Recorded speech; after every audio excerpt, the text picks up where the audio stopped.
Okay, guys, we are going to look at three important minority groups that participated in World War II. You will be tested on these three different groups, so let me go ahead and present. Minority groups and their contributions to the war efforts during World War II. The Flying Tigers, what was their race? They were Chinese Americans. The Flying Tigers was a popular name given to the first American volunteer group of the Chinese Air Force between 1941 and 1942. The pilots were United States Army, Navy, and Marine personnel. They were Chinese. They fought differently than any other pilots. They took on enemy aircraft in teams from an altitude advantage. Since their aircrafts were not as maneuverable or as numerous as the Japanese fighters they would encounter. The Tigers were paid combat bonuses for destroying nearly over 300 enemy aircrafts while only losing 14 pilots of their own. And don't forget, they were Chinese Americans. The Tuskegee Airmen, their race was African Americans. The Tuskegee Airmen were dedicated, determined young men who enlisted to become the first Black military airmen. Most were college graduates and undergraduates. Others demonstrated their academic skills through comprehensive examinations. They had to pass a written exam in order to even get in the program to fly. And don't forget, they're African Americans.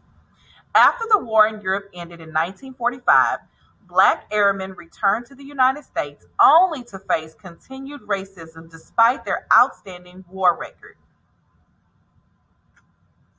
In 1948, President Harry S. Truman enacted Executive Order 9981, which directed the equality treatment and opportunity in all of the United States armed forces.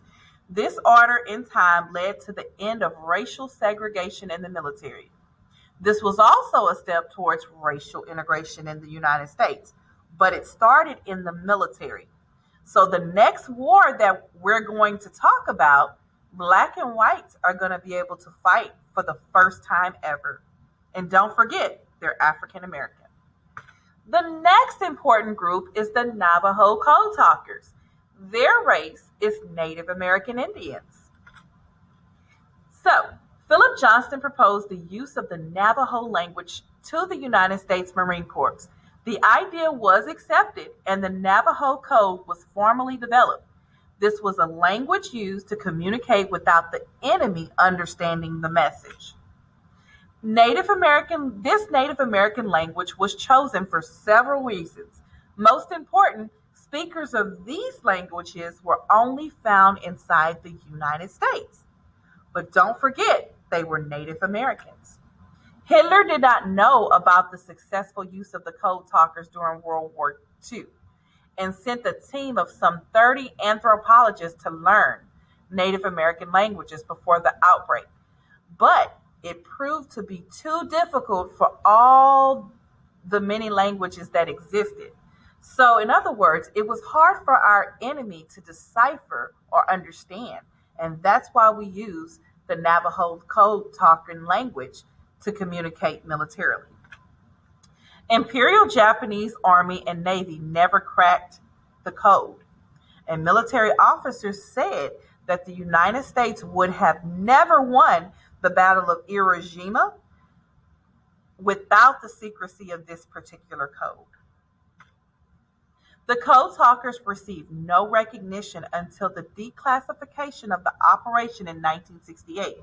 And in 1982, the Code Talkers were given a certificate of recognition by President Ronald Reagan, also named August the 14th as National Code Talking Day, or Code Talkers Day. Don't forget what their race is, guys. They are Native Americans. So, going back over the three groups, we are looking at the Flying Tigers. They are Chinese. The Tuskegee Airmen. They are African American. And the Navajo Code Talkers, who are Native American. Don't forget to complete the activity along. Thank you guys for listening.